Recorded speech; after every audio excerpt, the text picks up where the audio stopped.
सुभाषचंद्र बोस, नेताजी सुभाषचंद्र बोस यांचा जीवन प्रवास आणि शिक्षण पाहूया. नेताजी सुभाषचंद्र बोस यांचा जन्म 23 जानेवारी 1897 रोजी कटक ओरिसा, भारतमध्ये येथे झाला. जानकीनाथ बोस आणि प्रभावती देवी यांच्या 14 मुलांपैकी ते 9वे अपत्य होते.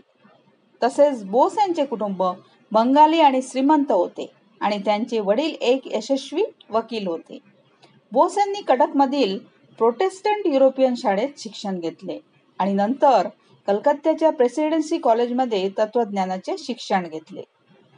भारतीयांबद्दल अपमानास्पद भाष्य करणाऱ्या एका ब्रिटिश प्राध्यापकावर हल्ला केल्याबद्दल त्यांना महाविद्यालयातून काढून टाकण्यात आले.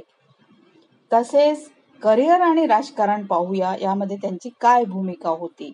तर बोस 1921 मध्ये भारतीय राष्ट्रीय काँग्रेसमध्ये सामील झाले आणि लवकरच ते पदांवर पोहोचले. तसेच ते 1927 मध्ये काँग्रेस पक्षाचे सरचिटणीस झाले आणि जवाहरलाल नेहरूंसोबत जोडून त्यांनी काम केले. तसेच सुभाषचंद्र बोस 1938 मध्ये भारतीय राष्ट्रीय काँग्रेसचे अध्यक्ष म्हणून निवडले गेले, परंतु महात्मा गांधींशी मतभेद झाल्यामुळे 1939 मध्ये त्यांनी राजीनामा दिला. त्यांनी 1939 मध्ये ऑल इंडिया फॉरवर्ड ब्लॉकची स्थापना केली, ज्याचा उद्देश समाजवादी धोरणे आणि भारतीय स्वातंत्र्याला प्रोत्साहन देणे हा होता. सुभाषचंद्र बोस यांना त्यांच्या राष्ट्रवादी कारवायांसाठी ब्रिटिशांनी अनेक वेळा त्यांना अटक केली. तसेच इंडियन नॅशनल आर्मी याबद्दल पाहूया. इंडियन नॅशनल आर्मी 1942 मध्ये बोस यांनी जपानी पाठिंब्याने Indian National Army means INA ची स्थापना केली. जपानच्या मदतीने भारताला ब्रिटिश राजवटीपासून मुक्त करण्याचे उद्दिष्ट INA चे होते. बोस यांनी भारतात ब्रिटिशांविरुद्ध लष्करी मोहिमेत INA चे नेतृत्व केले. तसेच त्यांनी 1943 मध्ये स्वतंत्र भारताच्या हंगामी सरकारची स्थापना जाहीर केली. तसेच INA चा अखेर पराभव झाला, परंतु बोस यांच्या प्रयत्नांनी भारतीय स्वातंत्र्य चळवळीला प्रेरणा दिली. त्यांचे वैयक्तिक जीवन पाहूया कसे होते. वैयक्तिक जीवन त्यांचे सुभाषचंद्र बोस यांनी 1937 मध्ये एमिली शेंकल या ऑस्ट्रियन महिलेशी लग्न केले. त्यांना 1942 मध्ये अनिता बोस फाप नावाची मुलगी झाली. बोस यांच्या करिश्माई नेतृत्वासाठी आणि त्यांच्या अनुयायांमध्ये निष्ठा निर्माण करण्याच्या क्षमतेसाठी ओळखले जात होते. तसेच सुभाषचंद्र बोस यांचा मृत्यू केव्हा झाला आणि त्यांचा वारसा कसा चालू झाला ते पाहूया. 18 ऑगस्ट 1945 रोजी जपानी तैवानमध्ये विमान अपघातात सुभाषचंद्र बोस यांचे निधन झाले. त्यांच्या मृत्यूची परिस्थिती वादग्रस्त आहे. काहींनी असा दावा केला आहे की ते अपघातातून वाचले आणि सोव्हिएत युनियनमध्ये पळून गेले.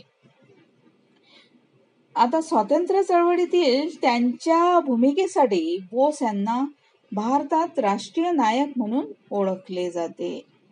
तसेच सुभाषचंद्र बोस त्यांनी भारतीयांच्या पिढ्यांना स्वातंत्र्य आणि स्वराज्यासाठी लढण्यासाठी प्रेरित केले. बोस यांचा वारसा भारतात अजूनही साजरा केला जातो. तसेच त्यांच्या स्मृतीला समर्पित असंख्य स्मारके, संग्रहालये आणि संस्था आहेत.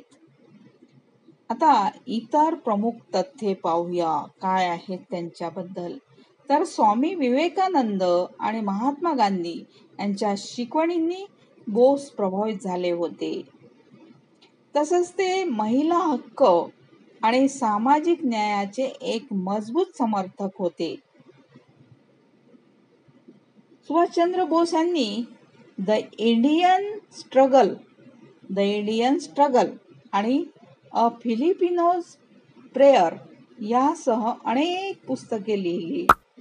ते एक कुशल वक्ते आणि लेखक होते आणि त्यांची भाषणे आणि लेखन आजही भारतीयांना प्रेरणा देत आहेत. तसेच बोस यांचे जीवन आणि वारसा देशभक्ती, आत्मत्याग आणि स्वातंत्र्य आणि स्वराज्याच्या लढ्याचे महत्त्व लक्षात आणून देतात. निष्कर्ष पाहूया सुभाषचंद्र बोस यांच्याबद्दल. नेताजी सुभाषचंद्र बोस हे एक उल्लेखनीय व्यक्ती होते, ज्यांनी भारताच्या स्वातंत्र्य लढ्यात महत्त्वाची भूमिका बजावली. तसेच त्यांचे शौर्य, करिश्मा आणि नेतृत्व भारतीयांच्या एका पिढीला स्वातंत्र्य आणि स्वराज्यासाठी लढण्यासाठी प्रेरित केले. बोस यांचा वारसा भारतात आजही साजरा केला जातो आणि त्यांचे जीवन देशभक्ती आणि स्वराज्याच्या महत्त्वाची आठवण करून देते. तसेच त्यांच्या अकाली निधनानंतरही बोस यांचा भारतीय इतिहास आणि संस्कृतीवरचा प्रभाव अतुलनीय आहे. त्यांना नेहमीच राष्ट्रीय नायक आणि भारतीय स्वातंत्र्याचे समर्थक म्हणून लक्षात ठेवले जाईल. तसेच सुभाषचंद्र बोस यांच्या महत्त्वाच्या ज्या तारीख आहेत, कोणत्या तारखेला काय घडले होते याबद्दल आपण पाहून घेऊया.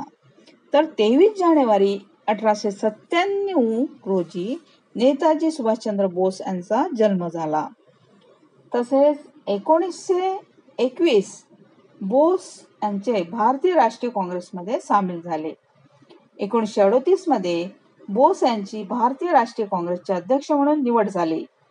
1942 मध्ये बोस यांनी इंडियन नॅशनल आर्मी INA ची स्थापना केली. 18 ऑगस्ट 1945 बोस यांचे विमान अपघातात निधन झाले. आता प्रमुख संघटना कोणत्या होत्या त्यांच्या, तर भारतीय राष्ट्रीय काँग्रेस. तसेच बोस यांनी 1921 मध्ये काँग्रेस पक्षात सामील झाले आणि पदावरून पुढे गेले. ऑल इंडिया फॉरवर्ड ब्लॉक समाजवादी धोरणे आणि भारतीय स्वातंत्र्याला प्रोत्साहन देण्यासाठी बोस यांनी 1939 मध्ये फॉरवर्ड ब्लॉकची स्थापना केली. भारतीय राष्ट्रीय सेना INA. बोस यांनी जपानी पाठिंब्याने 1942 मध्ये INA ची स्थापना केली. आता प्रमुख लोक याबद्दल पाहूया. महात्मा गांधी. बोस गांधींच्या शिकवणींनी प्रभावित झाले होते आणि काँग्रेस पक्षात त्यांच्यासोबत त्यांनी जवळून काम केले आहे. तसेच जवाहरलाल नेहरू. बोस यांनी काँग्रेस पक्षात नेहरूंसोबत जवळून काम केले आणि त्यांचे प्रमुख सहयोगी होते. Emily Schenkl. बोस यांनी 1937 मध्ये ऑस्ट्रियन महिलेसोबत शेंकलशी लग्न केले. प्रमुख पुस्तके कोणती होती त्यांची ती पाहूया. The Indian struggle. बोस यांनी 1935 मध्ये हे पुस्तक लिहिले, ज्यामध्ये भारतीय स्वातंत्र्यासाठी त्यांचे दृष्टिकोन मांडले गेले. तसेच एका फिलिपिनोची प्रार्थना बोस यांनी लिहिले. तसेच सुभाषचंद्र बोस यांचा हा होता जीवन प्रवास आणि त्यांचे शिक्षण, त्यांनी कोणत्या संघटना स्थापन केल्या त्याबद्दल